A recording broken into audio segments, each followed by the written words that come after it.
हाय viewers, तो चलिए शुरू करते हैं आज की कहानी का सफ़र, जिसका नाम है रेत की मछली और जो कांता भारती द्वारा लिखी गई है।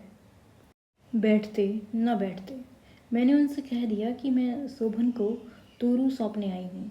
उनके बच्चों की आंखों में पहले तो अजनबीपन आया, लेकिन फिर वह आश्वस्त हो गए। नन्ही मुन्नी तोरू गौरैया की तरह कमरे में फुदकने लगी। बच्चे तोरू के आसपास व्यस्त हो गए। उन्हें अपने मनोरंजन का साधन मिल गया।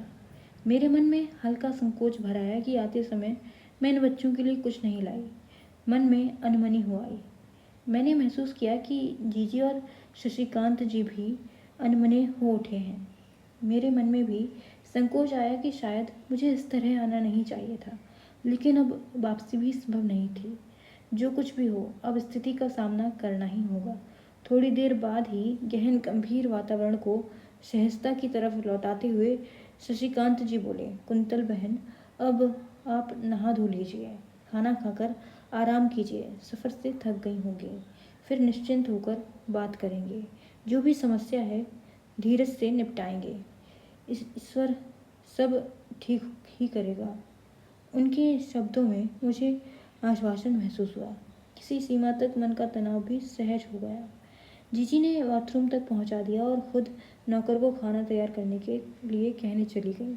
जब सब कुछ पराया हो जाता है तब थोड़ा सा भी अपनापन मन को भिगो जाता है। वर्षों के बाद किसी स्नेह सिक्त हरे भरे परिवार की ममता ने अपनेपन की एक किरण मुझे दी थी। वह एक किरण जलते हुए अंत स्थल पर शीतलता की छींटें डाल गई। बहुत धीरे धीरे, थके लेकिन शांत मन से शीतल जल की धारा में नहाकर जब मैं बाहर आई तो मन पहले से ज़्यादा सुस्थिर हो चुका था। हम सब ने मिलकर खाना खाया।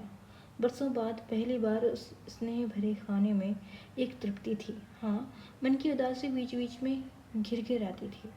शशिकांत जी से उदासी के वे क्षण छिपे नहीं थे। अंततः एक बार उन्होंने टोका भी था। एक बात कहूँ कुंतल, तुम उम्र में बहुत छोटी हो। दुख या सुख दोनों से ही सटकर बैठना अच्छा नहीं होता। सुख से ज़्यादा लिपट कर बैठने से सुख के अपरिचित का आनंद नहीं रहता, वह उकता देता है, और दुख से ज़्यादा लिपटने पर वह अंतःस्थल को खाता है। मेरी आंखें भीग आईं, लेकिन सत्य के उस सहारे ने आंसुओं को थाम लिया। तोरू खा पीकर फिर बच्चों में मस्त हो गई थी। मन में करुणा हुई कि यहाँ वह नियति से कितनी निस्संग है। उसे क्या पता कि अपनी माँ से अलग होकर वह किस नियति को सौंपी जा रही है। दिल्ली से चलते समय उसने पूछा था, माँ, हम छुक छुक पर चढ़कर कहाँ जा रहे हैं? तुम पापा के लिए पूछते थे ना बेटा, हम दोनों पापा के पास जा रहे हैं, मैंने उससे कहा था। रास्ते भर वह यह दोहराती आई थी, पापा के पास जा रहे हैं। सांझ ढल रही थी। सूरज दिन भर तपने के बाद समुद्र के उस पार क्षितिज में उतर गया था। तोरू ट्रेन के सफ़र से थकी थी। बच्चों से कहानी सुनते सुनाते सो गई थी। जीजी मेरी गाथा में डूबी थी कि द्वार पर आकर शशिकांत जी बोले, सुनो, मैं ज़रा शंकर भाई के यहाँ होकर आता हूँ। शंकर भाई को शशिकांत जी ने उस शाम मेरी सारी कथा बताई थी। यह बाद में मालूम हुआ। उन्हें शशिकांत जी ने यह भी बताया था कि कुंतल शोभन को अपनी बेबी लौटाने आई है। जीजी ने मुझे बताया था कि शंकर भाई खुद को भी यह सब सुनकर चिंता में डूब गए थे। इसके आगे की गाथा से मेरा परिचय सीधा नहीं है। मुझे जीजी के पास छोड़कर शशिकांत जी बहुत रात गए तक बाहर ही रहे, जहाँ जाने कहाँ कहाँ भटके। आशंकाओं और दुश्चिंताओं के अंधेरे में करवट लेती मैं उन क्षणों में क्या बीता नहीं जान पाई थी। बहुत बाद में एक एक अंश जोड़कर उन कुछ घंटों की नितांत नाटकीय गाथा पूरी हुई थी। शशिकांत जी का स्वभाव गंभीर था। उन्होंने कम ही बताया, लेकिन शंकर भाई ने उत्तेजना के उत्साह में एक एक बात सुना दी थी। शशिकांत जी से सब कुछ सुनकर शंकर भाई भी स्तब्ध हो गए थे। फिर उन्होंने ही सुझाया था कि अच्छा हो, जो कुछ बात होती है वह शोभन से अभी इस समय हो जाए। रात को वो टैक्सी लेकर वे दोनों वहाँ से कोई 15 मील दूर शोभन के घर पहुँच गए थे। शोभन श्रीकांत जी और शंकर भाई को देखकर किसी सीमा तक आतंकित हो उठे थे। शोभन अपने एक मित्र के साथ बैठे उत्तेजित स्वर में कुछ कह रहे थे। मीनल सामने खड़ी थी। मीनल का अंतिम वाक्य शशिकांत जी ने जो सुना, उससे यह अनुमान लगाना कठिन नहीं था कि उत्तेजित वातावरण में बातचीत का केंद्र कुंतल ही थी। शोभन संकोच बस आगे नहीं बोल सके, लेकिन मीनल अपने बस में नहीं थी। शंकर भाई और शशिकांत जी की उपस्थिति के बावजूद उसने कह डाला कि कुंतल फिर कोई नया विस्फोट करने आई है। वह पागल है और कुछ भी कर सकती है। शोभन की खामोशी से ही मीनल में थोड़ा अंतर आया। अपने क्षोभ का उबाल उतार कर वह चुप हो गई। उसका चेहरा किसी बिल्ली की तरह वहशी हो आया था।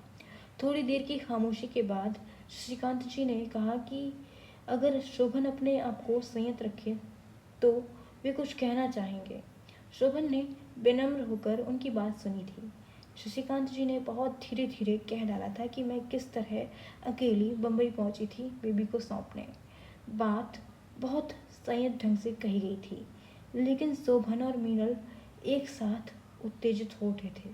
जंगली बिल्ली की तरह अपना दुबला पंजा झटकते हुए मीनल चीखी, मैं यह सब सह नहीं सकती, मुझसे यह सब ना हो सकेगा। उसका दिमाग सही नहीं है। मेरी अपनी तबीयत ठीक नहीं रहती। माँ जी 2 साल से अलग खाट से लगी हुई हैं। उसकी बच्ची को यहाँ संभालेगा कौन? मेरे बस की बात नहीं है। शोभन के मित्र संकुचित हो उठे। शायद प्रतिवाद उनके कंठ तक आया, लेकिन वे उसे पी गए। बहुत दबे स्वर में उन्होंने कहा, हाँ, छोटी बच्ची की समस्या तो होगी, और फिर आपकी तबीयत तो काफ़ी खराब रही है। शशिकांत जी ने थोड़ी तीखी आंखों से उनकी ओर देखा तो वे संकुचित होकर चुप हो गए। थोड़ी देर सभी चुप रहे। फिर शशिकांत जी अपने गंभीर स्वर में बोले, शोभन, तुम मुझसे छोटे हो, मेरे विद्यार्थी भी रह चुके हो, लेकिन जो कुछ भी कहूँगा वह उस नाते से नहीं। तुम विद्वान और समर्थ हो, रचनाकार हो, समाज के एक जिम्मेदार सदस्य हो। इस नाते ही जो बात कहूँगा उसको सम्मान दोगे, ऐसी अपेक्षा करता हूँ। यह सच है कि कुंतल और तुम्हारे बीच अब सद्भावना शेष नहीं है, लेकिन वह बच्ची तो इससे परे है ना। शोभन अचानक कुछ बोलने को हुए, लेकिन श्रीकांत जी ने उन्हें रोक दिया। मुझे बात पूरी कर लेने दो शोभन, फिर तुम जी खोल कर अपनी बात कह लेना। तुम प्रबुद्धि हो, निर्णय तो तुम्हें ही लेना होगा। तुम्हारे और कुंतल के बीच सद्भावना को जो सूत्र टूटा है, सच कहो, क्या उसमें तोरू का हाथ हो सकता है? उसे क्यों दंड देते हो? दोष मान लिया, कुंतल का ही मान लिया। बच्ची ने क्या किया? तुम्हारी बच्ची तुम्हें छोड़ और किसका आश्रय लेगी? Thank you for watching.